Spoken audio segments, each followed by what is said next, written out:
نبی پاک صلی اللہ علیہ وسلم کی حدیث ہے مسلم میں طبرانی میں، حضور نے فرمایا آؤ میں تمہیں پچھلے زمانے کے ایک ایماندار نوخیز ولی اللہ کی بات سناؤں۔ پچھلے زمانے حضور نے فرمایا پچھلے زمانے میں ایک بادشاہ جادو کے زور پہ حکومت کرتا تھا۔ جب وہ ایک جادوگر اس نے رکھا ہوا تھا تو جادوگر اس کو جادو بتاتا، وہ جادو کے زور پر حکومت کرتا۔ جادوگر بوڑھا ہو گیا تو کہنے لگا بادشاہ کوئی نوجوان میرے پاس بھیج دے، اب میں بوڑھا ہو گیا ہوں میرا پتہ کوئی نہیں کب مر جاؤں۔ ایک نوجوان کی ڈیوٹی لگائی، بڑا زیرک سمجھدار، اپنے رعایا میں سے چن کے جو ذہین فطرت مزاج بچہ تھا وہ اس نے لگایا۔ اللہ کے محبوب علیہ الصلوۃ والسلام فرماتے ہیں بچہ جادو سیکھنے لگا، وقت گزرنے لگا۔ بچہ جب جادو سیکھنے جاتا تو رستے میں ایک راہب بھی تھا جو انجیل جانتا تھا، وہ اللہ اللہ سکھاتا، لوگوں کو حضرت عیسیٰ علیہ السلام کی تعلیمات سے آگاہ کرتا۔ اس نے دیکھا کہ یہاں بھی لوگ اکٹھے ہیں تو وہ بچہ اس راہب کے پاس بھی اٹھنے بیٹھنے لگا۔ اب جب اس کے ساتھ اس کی گفتگو بڑھنے لگی تو اس کو باتوں میں لذت آنے لگی۔ اس نے راہب نے پوچھا کہ تو کون ہے اور کس طرح سے آیا ہے، کیا تیرا معاملہ ہے؟ اس نے کہا جی میں جادو سیکھنے جاتا ہوں، آپ کی باتیں مجھے بڑی اچھی لگتی ہیں۔ اس نے کہا دین سیکھ، جادو سیکھنے والے کافر ہو جاتے ہیں، قرآن و حدیث سیکھنے والوں کو اللہ کامل ایمان عطا فرماتا ہے۔ فرمایا یہ سیکھ۔ بچہ بیٹھنے لگا، اس کے پاس آنے لگا، باتیں دل میں گھر کرنے لگی۔ ایک وقت آیا کہ مسلمان ہو گیا، اور مسلمان کیسے ہوا؟ بچہ کہتا ہے میں تجربہ کر کے ہوا۔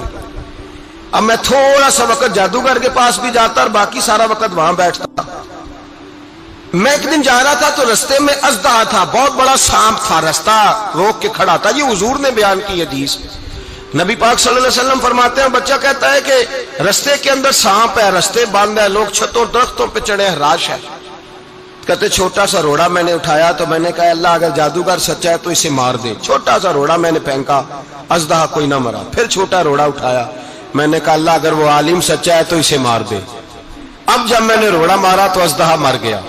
میرے اندر سے گواہی آئی نہیں دین کی باتیں سچی ہیں، نہیں قرآن کی باتیں اسلام سمجھانے کے لیے عرض کر رہا ہوں، اگرچہ اس دور میں انجیل تھی، اللہ رسول کی باتیں اچھی ہیں۔ کہتے میں مسلمان ہو گیا، اب میں نے راہب کے پاس ہی رہنا شروع کر دیا، جادوگر کے پاس چھوڑ دیا اس بچے نے آنا۔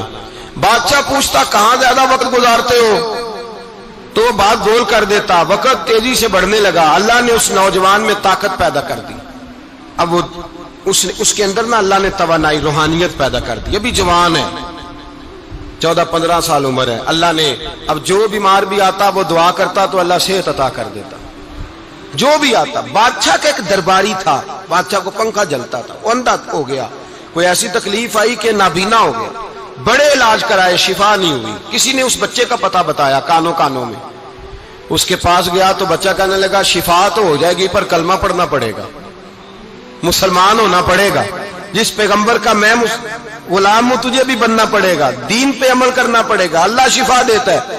اس نے کہا تو مجھے کلمہ پڑھا، مجھے شفا دے، میں تیار ہوں۔ اس نے کہا شفا تو اللہ دیتا ہے۔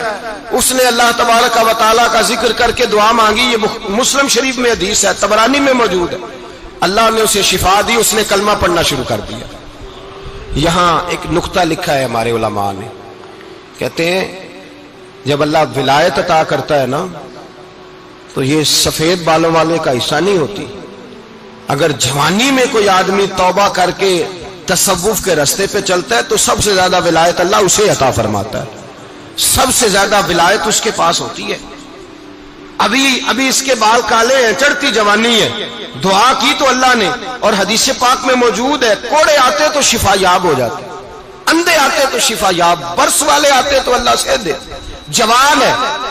بادشاہ کے پاس وہ واپس گیا، وہ جو آدمی جس کی آنکھیں ٹھیک ہوئی تھی۔ بادشاہ نے پوچھا کہ کیسے شفا ملی؟ تو کہنے لگا میرے رب نے شفا دی ہے۔ بادشاہ سجدے کراتا تھا، اپنے آپ کو منواتا تھا معاذ اللہ، کہنے لگا میرے علاوہ کون رب ہے؟ اس نے کہا وہی رب ہے جس نے تجھے پیدا کیا ہے، اور وہی رب ہے جس نے مجھے اندھے کو آنکھیں دی ہیں، وہی ہے میرا مالک۔ کہا اچھا تو مجھے نہیں مانتا؟ کہا نہیں میں اپنے رب کو مانتا ہوں۔ بادشاہ نے اسے سزا دی، ستایا، اس نے بچے کا پتہ بتایا، پھر بچے کو بلا کے ستایا تو اس راہب کا پتہ بتایا، راہب بھی قتل ہو گیا، نابینا بھی قتل ہو گیا۔ بادشاہ نے کہا سپاہیوں سے اس بچے کو لے جاؤ اور پہاڑ کی چوٹی پہ جا کے نیچے پھینکو تاکہ مر جائے. بچہ پہاڑ کی چوٹی پہ گیا تو ہاتھ